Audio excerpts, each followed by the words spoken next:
इसमें हमने अभी आप लोग सुन रहे हैं रेलवे बोर्ड के जो chairman appointment Vinod letters Kumar Yadav ji को, काफ़ी ठीक है। इशू कर दिया तो है उसमें। इन्होंने इस वीडियो में बताया है कि रेलवे का जो एलपी और टेक्नीशियन उसमें का मैं कहाँ तक आपके प्रोसेस माध्यम पहुंचा से है, सबको एश्योर उसके बारे करना में इन्होंने चाहता हूँ बताया है। कि लेकिन 3 ये मिनट जो 10 सेकंड के एएलपी बाद के जो इन्होंने अपॉइंटमेंट लेटर्स हैं एनटीपीसी का जो ये वो एग्ज़ाम है सबको नॉन इशू पॉपुलर कर दिए कैटेगरी का, जाएंगे। इसमें इसके बारे खड़ी में उन्होंने समस्या जो विशेष आई रूप से है, विश्लेषण किया है।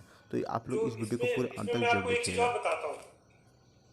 इसमें जो वैकेंसी सर्कुलेट करी थी हमने 64,371, 64,371 हमने वैकेंसी सर्कुलेट की थी।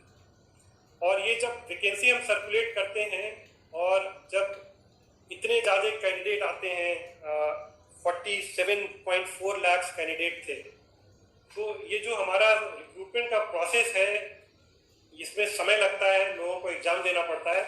तो इसलिए जब भी हम ये रिक्रूटमेंट करते हैं अगले 1 साल तक की वैकेंसी वर्कआउट करके, एंटिसिपेटेड वैकेंसी कितनी रिटायरमेंट्स हैं ये सारा हम कैलकुलेट करते हैं और वो एंटिसिपेटेड वैकेंसी कैलकुलेट करके हम ये रिक्रूटमेंट करते हैं। ये जो हमने रिक्रूटमेंट किया इसमें दिसंबर 20, आज हम जून 2020 में है, दिसंबर 2020 तक की वैकेंसी को लेके हमने सर्कुलेट किया था।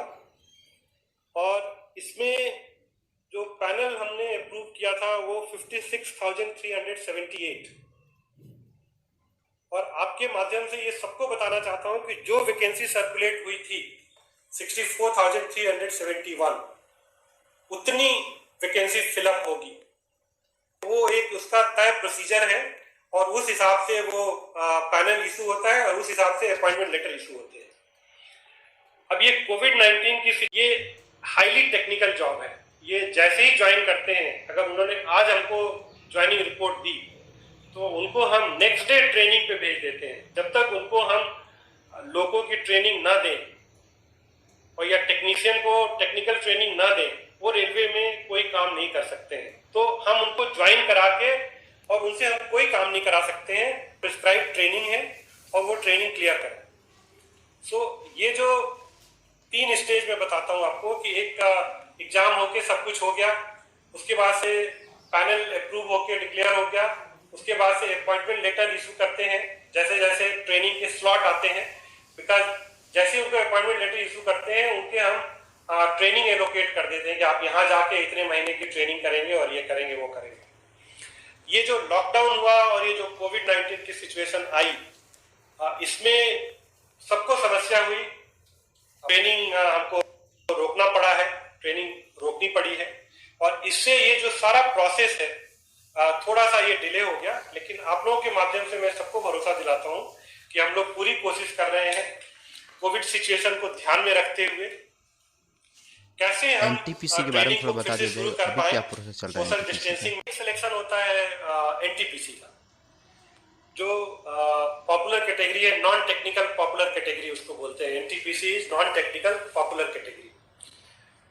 नॉन टेक्निकल पॉपुलर कैटेगरी में हमने वैकेंसी अनाउंस करी थी करीब 35,200 की।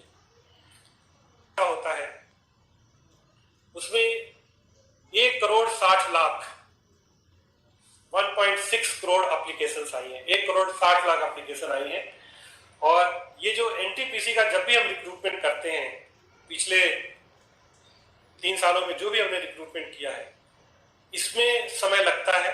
समय इसलिए लगता है कि 1,60,00,000 एप्लीकेशन को पूरा स्क्रूटनी की जाती है, उनकी एलिजिबिलिटी देखते हैं, उनके सब कुछ चीज़ें मिलान करके, और उसके बाद से आपको पता होगा कि ये कंप्यूटर से सारे एग्जाम होते हैं। इसके एग्जाम सेंटर्स पे होते हैं, ये एग्जाम महीनों चलते हैं। कैंडिडेट्स आपने देखा होगा कि जब ये एनटीपीसी का एग्जाम होता है और जिस तरह से कैंडिडेट्स ट्रेवल करते हैं ट्रेनों में, वो भी एक बहुत बड़ा चैलेंज होता है कि कैसे वो ट्रेवल करके जाते हैं। 1,60,00,000 लोगों को चाहे हम कितना भी उनके एग्जाम सेंटर उनके घर के पास रखने की कोशिश करें, उनको ट्रेवल करना पड़ता है।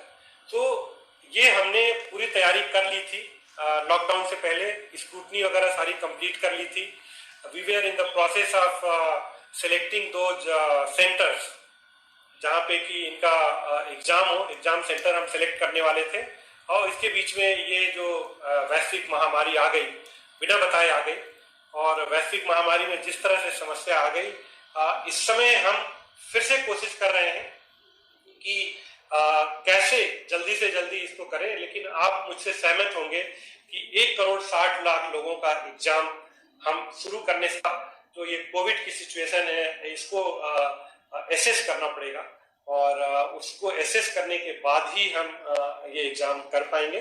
लेकिन आप लोगों के माध्यम से मैं फिर से सारे कैंडिडेट्स को ये भरोसा दिलाता हूँ कि इस समय ये जो वैश्विक महामारी है जिसमें कि सब लोग लड़ाई लड़ रहे हैं, हम सबको मिलके इस वैश्विक महामारी की लड़ाई को जीतना है।